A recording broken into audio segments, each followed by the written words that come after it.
Assalamualaikum warahmatullahi wabarakatuh. Alhamdulillahi rabbil alamin wal aqibatu lil muttaqin wala udwana illa 'alal zalimin. Wassalatu wassalamu ala sayyidil mursalin wa ala alihi wa ashabihi ajma'in. Qala la ilma lana illa ma 'allamtana innaka antal alimul hakim wa tub 'alaina innaka antat tawwabur rahim.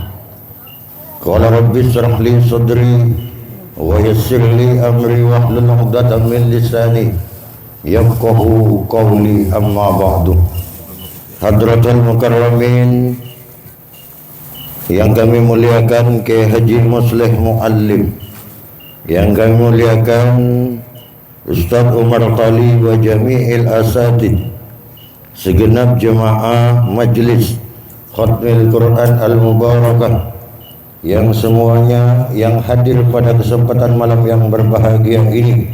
Mudah-mudahan kita yang hadir ini tidak melangkahkan kaki dari rumah hingga nanti kembali kecuali telah mendapat ampunan Allah Subhanahu wa ta'ala. Tak lupa pada tuan rumah atau sahibil bait Bapak Ahmad Nadi yang telah menyiapkan segalanya untuk suksesnya terselenggaranya kegiatan majlis kita pada malam hari ini. Tentu mudah-mudahan beliau juga mendapatkan pahala yang lebih baik dari apa yang telah dilakukan. Amin ya rabbal alamin. Hadirin yang dimuliakan Allah Subhanahu wa ta'ala, tidak ada makhluk yang diciptakan Allah di muka bumi ini yang mampu melawan manusia. Bahkan di dalam segala hal, manusia itu dapat melebihi dari segala makhluk yang lain. Kenapa itu bisa? Karena Allah di dalam Al-Quran surat At-Tin itu telah berfirman, "Wat-tini waz-zaitun wa turi sinina wa hadal baladil amin laqad khalaqnal insana fi ahsani taqwim." Di dalam ayat ini Allah Subhanahu wa ta'ala bersumpah demi buah tin dan buah zaitun dan demi bukit Tur Sina. Begitu juga Allah bersumpah demi kota Mekah yang suci, negeri yang disucikan, negeri yang aman. Laqad khalaqnal insana bi ahsani taqwim. Allah menyatakan bahwa sesungguhnya Allah telah menciptakan manusia itu pada sebaik-baik bentuk. Ini bentuk jawab qasam namanya. Kalau orang ahli nahwu itu namanya jawab qasam. Allah menjawab dari sumpah dari ayat yang di awal. Summa radadnahu ila asfala safilin. Kemudian setelah diciptakan sebaik-baik bentuk, Allah berkenan untuk melemparkan orang itu kepada tempat yang sehina-hinanya. Illal ladzina amanu wa amilus shalihat. Yang tidak akan dihempaskan oleh Allah kepada kehinaan adalah orang yang beriman kepada Allah dan orang yang melakukan kebaikan-kebaikan selama hidup di dunia. Oleh karena itu, kemudian ulama menafsirkan yang dijelaskan di dalam kitab Nasaihul Ibad, manusia itu sempurna sesuai yang diciptakan Allah, yang dijelaskan di dalam surat At-Tin. Itu dijelaskan karena di dalam diri manusia itu ada 4 mutiara yang tidak dimiliki oleh makhluk yang lain. Karena 4 mutiara ini manusia menjadi manusia yang sempurna. Seandainya 4 mutiara ini tidak lagi terdapat pada diri manusia, maka manusia adalah ila asfala safilin, adalah makhluk yang hina, bahkan lebih hina daripada binatang sekalipun. Kata Syekh Nawawi di dalam kitab Nasaihul Ibad, arba'atun jawahirun, ada 4 permata fi jismi bani Adam, yang ada pada tubuh anak cucu Adam, yaziluha arba'atu asya'a, Akan tetapi 4 permata ini akan hilang begitu saja ketika dia melakukan 4 perkara. Seseorang akan tetap sempurna menjadi manusia, makhluk yang dimuliakan Allah. Mutiara 4 ini tidak akan tergeser kecuali ketika manusia itu melakukan 4 perkara. Al-aql, yang pertama adalah akal. Kalau bicara tentang kuat, kita lebih lemah daripada kerbau, lebih lemah daripada kuda. Kalau bicara besar, kita lebih kalah kepada gajah. Karena manusia itu makhluk yang lemah. Tetapi karena akal yang diberikan Allah, satu mutiara ini yang saya sebutkan pertama ini diberi akal, maka gajah yang besar bisa dikalahkan oleh manusia, kuda yang kuat bisa dikalahkan oleh manusia, bahkan bumi dan langit sekalipun bisa ditaklukkan oleh manusia karena manusia punya akal. Akal inilah yang membuat manusia itu menjadi sempurna, dan satu yang dimaksud dari 4 mutiara itu adalah akal manusia. Apa yang bisa menghancurkan akal mutiara ini? Yang bisa menghancurkan adalah fal-ghadabu yazidul aqlah. Kebencian, rasa dendam itu yang akan menghilangkan akal. Orang kalau sudah marah, orang kalau sudah emosi, akal sehat seperti apapun semuanya akan zonk, akan buntu. Akal pikirannya tidak bisa lagi digunakan, tidak bisa lagi membedakan mana itu yang benar dan mana itu yang salah. Islam mengajarkan kepada kita, umatnya ini, bahkan Rasulullah membimbing melalui sunnah-sunnahnya, itu dalam rangka agar manusia bisa menggunakan akalnya sebaik-baiknya. Oh ini yang benar, oh ini yang salah, oh ini yang harus dibela, oh ini yang harus dibiarkan. Akal akan bisa memilah dan memilih tentang kebenaran dan kebatilan. Itu yang pertama. Yang kedua, mutiara yang ada pada diri manusia adalah waddin, yaitu agama. Sapi, kerbau, makhluk yang lain tidak punya agama, tetapi manusia itu punya agama. Agama inilah yang membimbing, mengarahkan akal ini agar sesuai dengan yang dikehendaki Allah Subhanahu wa ta'ala. Al-yawma akmaltu lakum dinakum wa atmamtu alaikum ni'mati wa raditu lakumul Islam madina. Agama yang paling sempurna dan yang benar itu adalah agama Islam. Kemarin saya kebetulan diundang ceramah di PT BGA Mekar Utama di Mute. Itu manajernya orang Kristen. Dari awal ikut selawatan, bahkan pengajian sampai selesai tak bergerak dia. Saya menyampaikan apa? Agama itu adalah persoalan keyakinan. Ketika saya meyakini bahwa Islam adalah agama saya yang benar, maka orang Kristen tak boleh protes. Begitupun ketika orang Kristen yang meyakini bahwa agamanya itu agama yang paling benar, maka Islam juga tidak protes. Tetapi saya pantas dan wajar ketika saya mengatakan bahwa agama saya lah yang paling benar, karena memang Islam itu adalah agama samawi, sedangkan yang lain itu adalah agama ardi. Islam bersumber dari Allah, sedangkan agama yang lain itu buatan manusia. Tetapi apapun itu agamanya, pasti segala perbuatan-perbuatan yang tidak baik itu tetap dianggap tidak baik dan tetap disalahkan oleh agama. Islam mengharamkan pencurian, mengharamkan pelacuran, mengharamkan perbuatan maksiat. Orang Kristen juga sama. Mencuri itu dosa, melakukan perbuatan salah itu juga dosa, sama. Apa bedanya? Perbedaannya adalah pada iktikad keyakinan kita. Siapa yang kita yakini? Apakah Allah ismul lidzat wajibul wujud atau Tuhan seperti yang mereka pahami? Persoalan ajarannya pasti tidak jauh beda. Yang nama kebaikan itu baik, yang nama kebatilan itu tetap batil.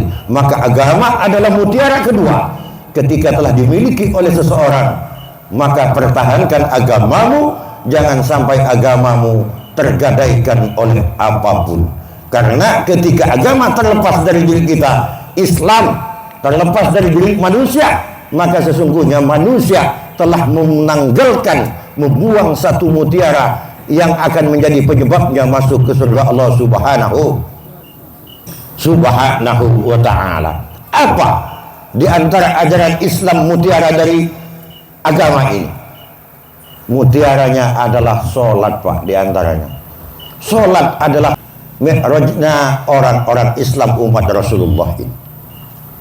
Sampai mungkin tidak pernah berpikir, dan mungkin banyak ustadz atau kiai yang tidak menyampaikan ini ketika peristiwa Isra Mi'raj di bulan Rajab. Coba Bapak pernah berpikir apa tidak? Kenapa sholat sehari semalam itu 17 rakaat?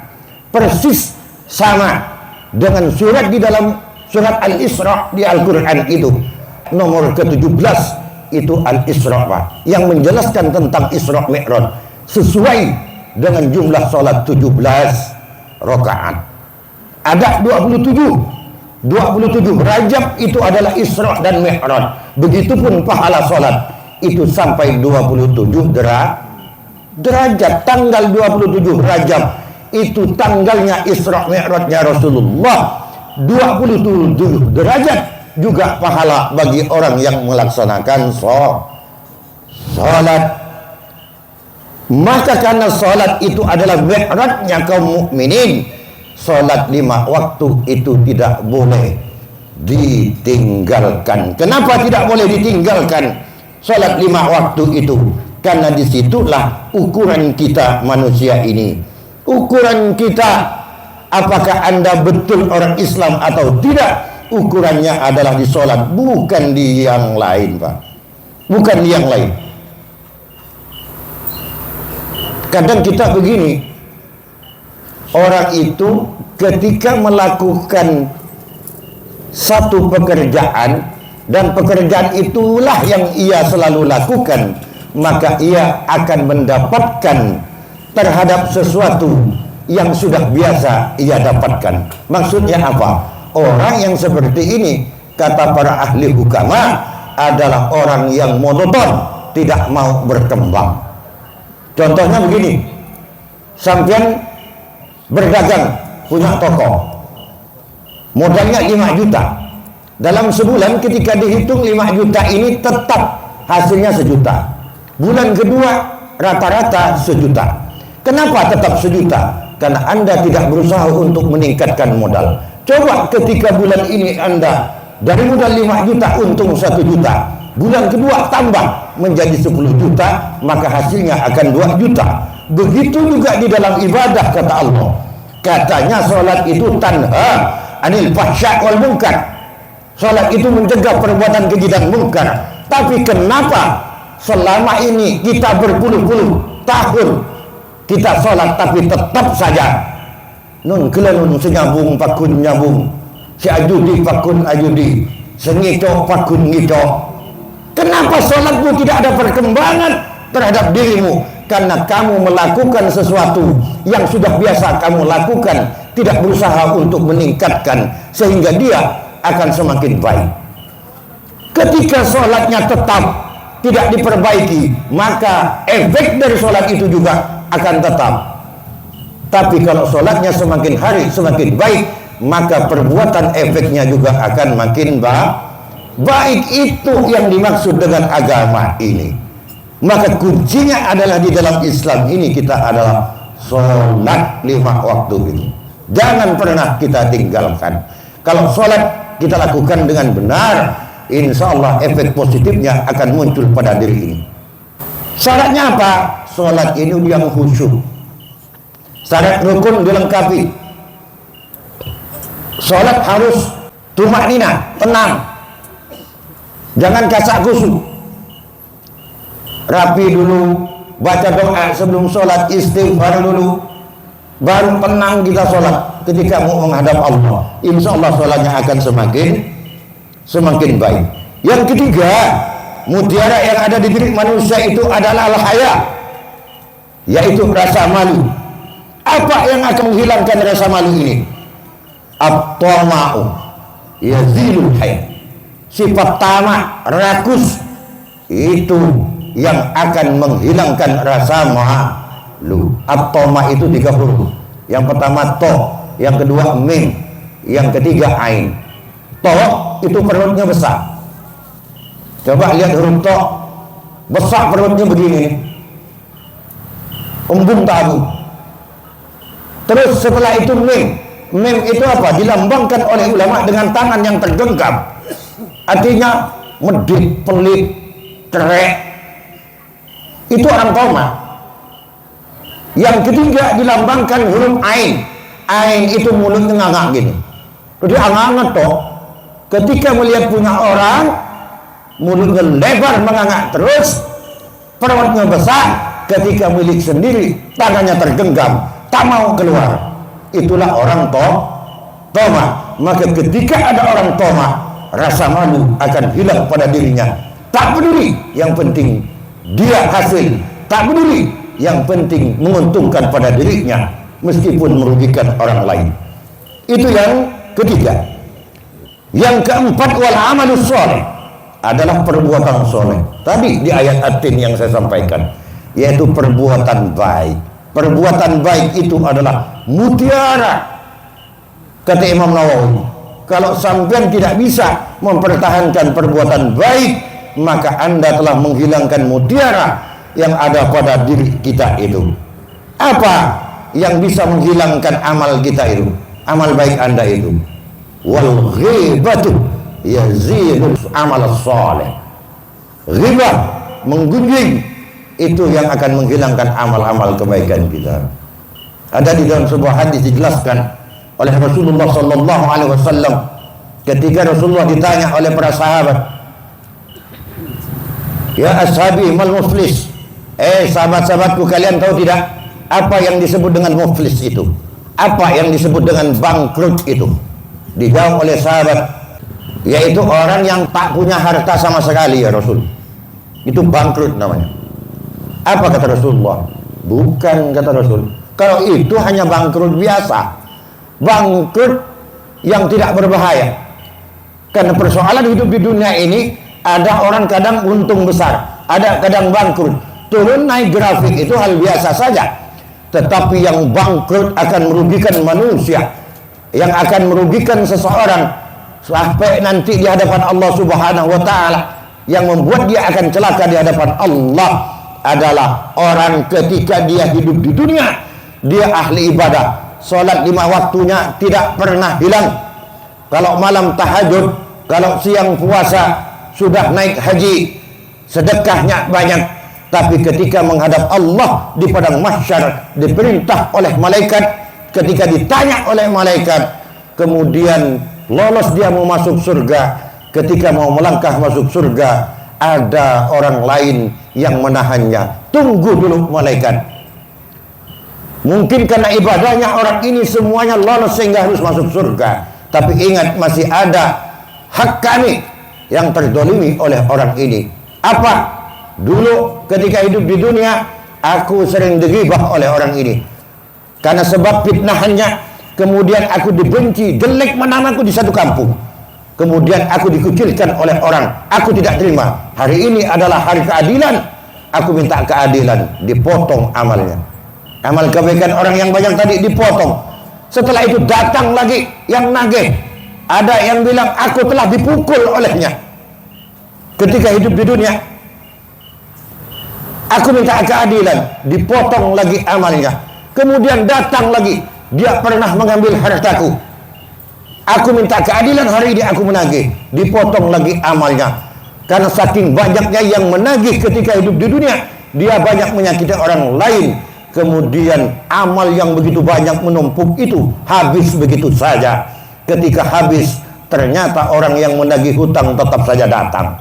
Apa kata malaikat? Malaikat ngadap kepada Allah, ya Allah, ada satu umatmu yang amal ketika aku periksa begitu banyak dan dia harus masuk surga, tapi kemudian banyak yang menagih, akhirnya hutangnya karena hutang, baik dia bayar hutang, karena untuk bayar hutang, akhirnya amalnya habis. Tapi orang yang menagih tetap saja datang. Bagaimana solusinya ya Allah? Gampang, malaikat. Dosa orang itu berikan kepada dia sebagai ganti dia untuk membayar hutang.